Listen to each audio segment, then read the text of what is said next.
Assalamualaikum warahmatullahi wabarakatuh. Hari ini saya, Maya Rizky Amalia Sari, akan mempresentasikan bagaimana hasil pengelolaan pembelajaran berbasis TPEC. Dalam hal ini, tugas kami adalah mengerjakan satu video pembelajaran sebagai salah satu tugas yang harus dipenuhi pada pelaksanaan Pekerti Gelombang 3 tahun 2025 Universitas Bengkulu. Oke, kita langsung ke materi hari ini yang akan kita bahas. Mata kuliah yang saya ampu adalah mata kuliah Pendidikan Bahasa Inggris di Universitas Insan Budi Utomo Malang.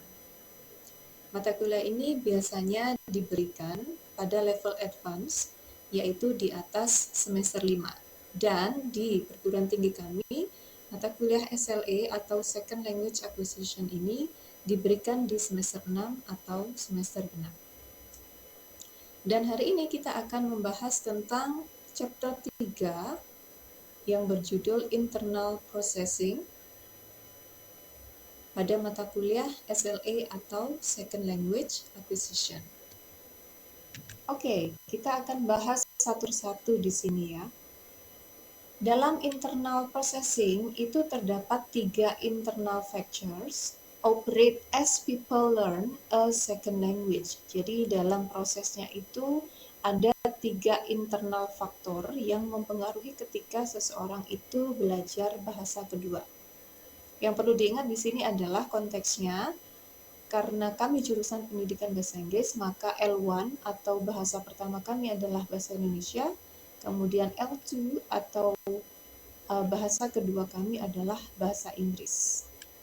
Oke, dari ketiga internal factors, yang pertama ada filter, kemudian yang kedua ada organizer, dan yang ketiga ada monitor.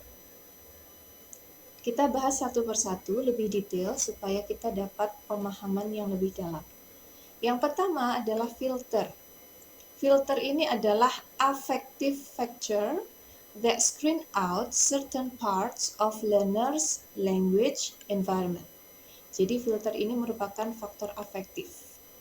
Apa saja yang ada atau melingkupi filter? Oke, kita lihat satu persatu di sana. Ada individual anxiety level atau level kecemasan dari masing-masing individu. Kemudian general motivation atau motivasi secara umum. Kemudian needs and attitudes, yaitu mengacu kepada kebutuhan masing-masing individu. Dan juga emotional state atau kadar emosi dari seseorang. Nah, itulah yang mencakup filter. Kemudian faktor yang kedua adalah organizer. Definisi dari organizer adalah part of a language learner's mind which works subconsciously to organize new language system.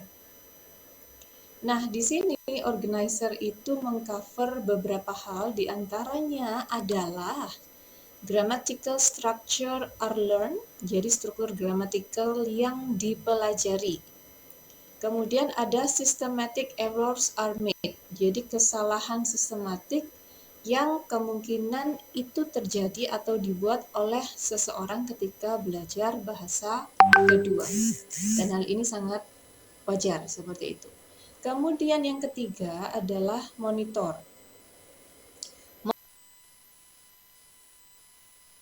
Monitor of learner's internal system that consciously processes information. Jadi di sini mengacu kepada internal system yang consciously memproses informasi. Dan monitor ini mengcover yang namanya self-editing about linguistic appearance. Jadi ada kemampuan seseorang ketika dia akan melakukan yang namanya atau menghasilkan yang namanya penampilan secara linguistik. Oke, ketiga faktor ini kita rangkum dalam satu tabel yang ada di kanan atas. Tabel internal factors. Di tengah itu ada filter, kemudian organizer, kemudian ada monitor. Dan ketiganya ini tidak terlepas dari yang namanya language environment atau lingkungan bahasa sebagai satu fondasi awal, dan kemudian learners verbal performance ini adalah sebagai hasilnya. Oke, kita fokus ke yang tengah, ada filter, di situ ada panah yang solid menuju ke organizer, panah solid lagi menuju ke monitor. Ada kalanya dari filter itu hanya terdapat tanda panah berupa titik-titik, dia dari filter langsung mengarah kepada monitor tanpa melewati organizer.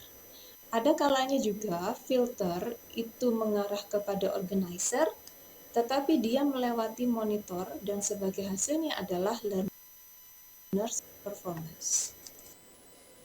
Oke, cukup untuk pembahasan yang kita diskusikan hari ini.